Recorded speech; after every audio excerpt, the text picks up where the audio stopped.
Bonjour! Aujourd'hui, je suis trop contente parce que je me lance enfin dans l'aventure YouTube. Donc, pour présenter ma chaîne un petit peu vite fait avant de commencer la vidéo. Moi, je m'appelle Eléa, donc Eléa Book Eater. Je suis une très grande fan de lecture, vraiment, j'adore. Je passe tout mon temps à lire et j'ai décidé de enfin me lancer parce que j'aime tellement parler de livres que je me suis dit il faut absolument que je partage ça avec d'autres personnes.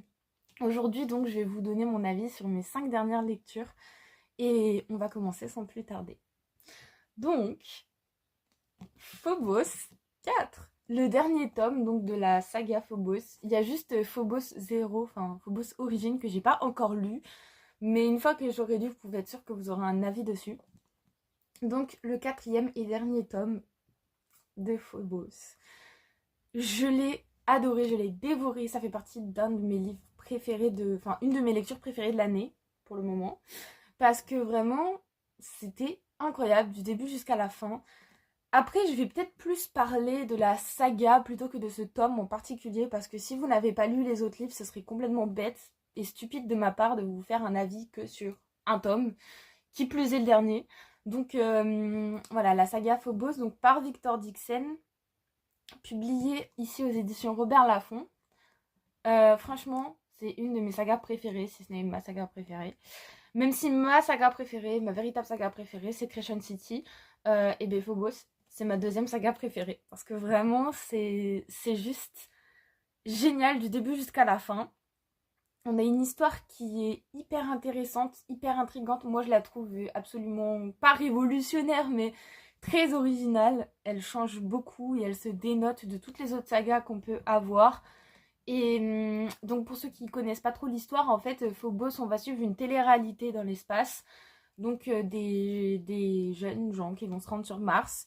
Et le but, ça va être de faire une colonie là-bas, de fonder une... Enfin, qui fondent une famille ensemble. Donc il va y avoir des speed dating et le tout va être diffusé à la télé, parce que c'est une télé-réalité. Sauf que tout ne va pas se passer comme prévu. Il va y avoir des complots, des secrets, des trahisons, des révélations, beaucoup de suspense. Il se passe énormément de choses. Il y a de l'amour aussi, et ça c'est cool. Non, franchement, c'est une super saga. Ce tome, pour moi, il conclut tellement bien la saga que j'en suis absolument ravie. Je l'ai dévoré. Pourtant, il est assez gros, hein. Je vais vous dire, il fait 750 pages à peu près. Donc vraiment, il est assez conséquent. Mais je l'ai dévoré. J'ai pas vu les pages passer parce que franchement, il est génial. Donc je vous le recommande vraiment. Donc enfin je vous recommande plus particulièrement la saga. Et si vous avez lu les 3 premiers, alors n'hésitez pas et lisez le quatrième parce que il est génial. Ensuite, j'ai lu donc Ce don perfide. Je l'ai acheté parce que j'en ai beaucoup entendu parler, mais aussi parce qu'il a un superbe jaspage. Comme vous pouvez le constater, il a un jaspage qui est magnifique. Et la couverture est très jolie aussi. Donc, quelle est un peu l'histoire? Donc on est dans... C'est un peu... comment expliquer? C'est pas forcément réaliste, c'est pas dans notre monde, c'est complètement une autre société. Donc on a une Finestra. Voilà, donc comme c'est écrit, je vais mettre du résumé parce que je serais incapable de vous faire un résumé spontanément. Donc c'est une élue qui a un don complètement unique. Donc on est sur une île, c'est l'île de Saverio. Et elle a un pouvoir qui est super puissant. Mais le problème, c'est qu'il est relativement létal. Voilà. Il faut qu'elle l'utilise vraiment avec précaution. Et c'est pas forcément quelque chose d'évident dans ce monde-là. Et il va y avoir toute une histoire avec un garde du corps qu'elle va rencontrer, etc. Et j'ai pas précisé, mais étant donné que c'est une élue au don complètement unique, elle peut sauver, par exemple, l'île d'un fléau démoniaque. Donc vraiment, l'intrigue, moi je la trouve super intéressante, très originale encore une fois. Mais ça a été sans plus. En fait, j'ai beaucoup aimé cette lecture, il faut pas croire, hein, c'est pas que j'ai pas aimé. Franchement, j'ai beaucoup apprécié ma lecture. Simplement, je m'attendais vraiment à ce qu'il y ait un élément de waouh. Et ça l'a pas forcément fait avec moi. Ce n'est pas un coup de cœur. Après, il en faut pour tous les goûts, hein. Je sais que ce livre a beaucoup plu à énormément de personnes et je le comprends parce qu'honnêtement, j'ai beaucoup aimé. Mais ça n'a pas été un coup de cœur, mais franchement, il est pas mal. Pareil, il est relativement gros. Bon, après, ça dépend. Il fait à peu près 520 pages. Bon, ça va, c'est pas si gros que ça. Mais il est vraiment sympa. C'est pas un coup de cœur pour moi. Mais je trouvais l'histoire plutôt originale. Je me suis dit, tiens, c'est bien. J'ai pas l'impression de déjà vu qu'on peut avoir avec certaines histoires. Là, c'était vraiment très original. Et puis, c'était plutôt bien mené. Donc, franchement, ça reste une bonne lecture. Ensuite, donc j'ai lu un livre en VO. J'ai lu Meat Market. Voilà. Donc, en français, si vous voulez lire, il a été traduit sous le nom de Fashion Victim. Et franchement, c'est super intéressant. Par exemple, la couverture de derrière, bon, c'est écrit à l'envers, mais c'est écrit How can beauty be so ugly? Et on se dit, mais. Donc, pour les personnes qui n'ont pas la traduction, ça veut dire, mais comment la beauté peut être aussi laide? Et je pense que ça résume tellement bien ce livre. Meat Market, il est vraiment super. Moi, j'ai beaucoup apprécié le lire. En plus, il est vraiment petit. Il a pas beaucoup de pages. Je vais vous dire, il fait à peine 400 pages, donc il est relativement petit. Donc, l'histoire, on va suivre le personnage principal qui, en fait, va se faire... comment on dit? Aborder, en fait, par une personne qui travaille dans une agence de... comment? De modèles, de fashion, etc. De mannequinat.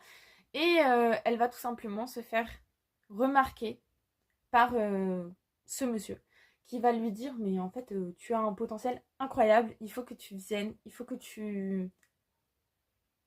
tout simplement que tu viennes dans notre agence et que tu travailles pour nous.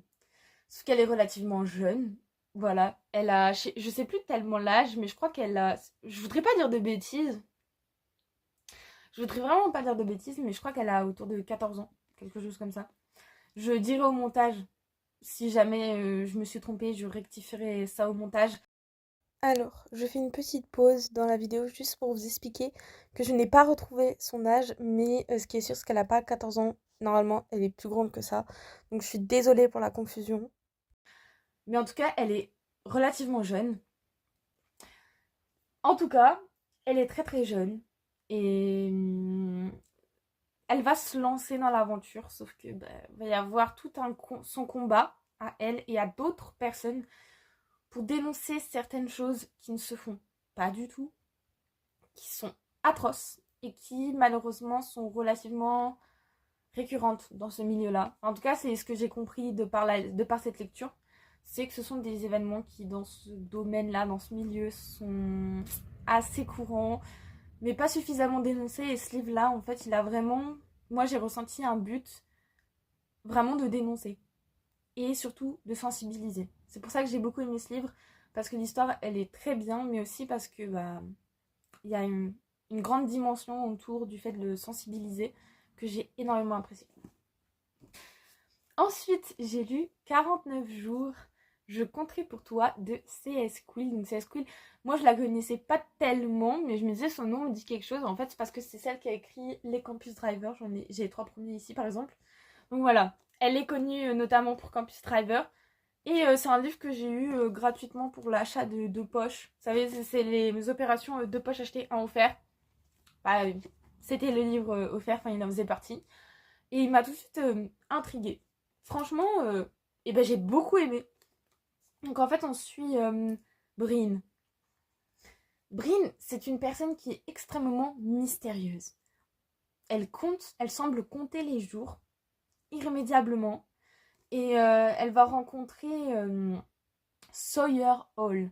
Et Sawyer Hall, il va tout de suite beaucoup aimer Bryn. Il va se dire c'est une jeune fille hyper intéressante, elle est pas comme les autres, très mystérieuse, etc. Mais pourquoi est-ce qu'elle compte les jours?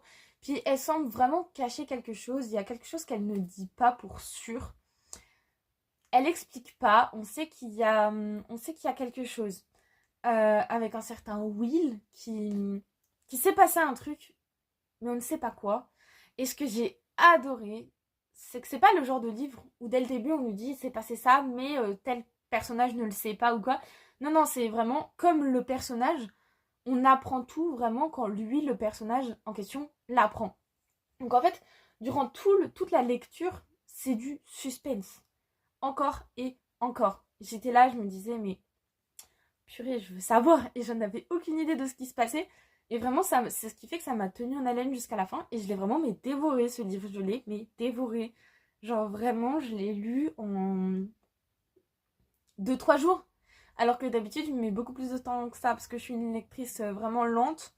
Donc je me suis dit, il est très addictif parce que justement, on veut savoir la vérité. On veut savoir ce qui s'est passé. Et franchement, c'est une très belle histoire. J'ai trouvé très émouvante, très touchante, mais aussi très belle, porteur d'espoir. Et franchement, ça, j'ai beaucoup aimé, donc je le recommande. Et enfin, ma dernière lecture, et pas la meilleure malheureusement, je sais pas si c'est une bonne idée de finir sur cette note, mais c'est pas grave, c'est Bord de terre de Julia Thévenot. Donc par contre, s'il y a un truc que je dois bien avouer, c'est que le livre, il est vraiment magnifique. Vraiment magnifique. Voilà. Même la tranche, elle est super belle. Moi, j'ai tout de suite eu un coup de cœur visuel pour ce livre en tout cas. Voilà. Et puis pour l'histoire aussi, je me disais, mais en fait, c'est tellement intriguant. J'étais trop contente quand on me l'a offert, vous savez. Et puis malheureusement, mais ça a été une déception pour moi. Ça l'a pas fait.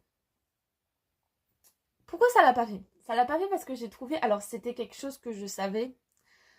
Mais l'histoire est relativement farfelue. Mais quand je vous dis farfelue, c'est vraiment farfelu. On se retrouve avec des créatures à 3 yeux, dans un monde où c'est un peu la guerre, où des gens se révoltent, mais en fait ils n'ont pas le droit, enfin c'est une révolte quoi, mais... Puis il y a des gens qui sont transparents, d'autres qui ne le sont pas, on leur fait boire de l'eau particulière, enfin bref. Moi j'ai trouvé ça très bizarre. Et moi j'adore tout ce qui est décalé, farfelu, un petit peu étrange, ou qui sort de l'ordinaire, donc je me suis dit ce livre-là il va me plaire. Mais au final, je sais pas, j'ai pas trop apprécié. C'était peut-être un peu trop bizarre pour moi. Enfin, pas qu'il y ait trop de bizarreries. En tout cas, s'il y a quelque chose que j'ai beaucoup aimé, c'est vraiment les personnages principaux. En revanche, on a Inès et Tristan qui sont frères et sœurs. Et franchement, ces personnages-là, je les ai adorés. Donc, s'il y a bien un truc que je peux pas dire, c'est que j'ai pas aimé les personnages. Je les ai vraiment, je me suis plutôt bien attachée. Simplement, je trouvais que la vie dans la ville de Bord de Terre a été trop bizarre pour moi. Genre vraiment, je trouvais que ça faisait pas de sens, même si c'est pas le but, vu que c'est pas un livre entre guillemets qui se passe dans notre réalité. C'est logique que ce soit complètement différent, mais je sais pas, moi ça l'a vraiment pas fait.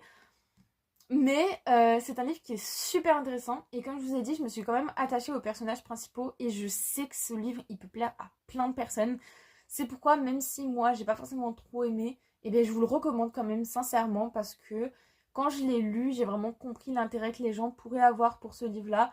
Même si moi ça l'a pas fait, je sais que ça le fera avec plein d'autres personnes. Donc voilà, c'est un peu une déception, mais moi je reste toujours positive, je suis comme ça, je suis de cette nature.